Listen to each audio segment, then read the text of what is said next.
కీర్తనల గ్రంథము 129వ అధ్యాయము ధ్యానిద్దాం.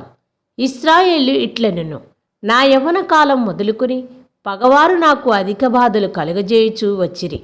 నా యవ్వన కాలం మొదలుకొని నాకు అధిక బాధలు కలుగజేయుచూ వచ్చిరి.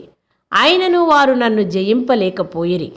దున్నువారు నా వీపు మీద దున్నిరి, వారు చాళ్లను పొడుగ్గా చేసిరి. యెహోవా న్యాయవంతుడు, భక్తిహీనులు కట్టిన త్రాళ్ళు ఆయన తెంపియున్నాడు. సియోను పగవారందరూ సిగ్గుపడి వెనుకకు త్రిప్పబడుదురుగాక. వారు ఇంటి మీద పెరుగు గడ్డివలే నుందురుగాక.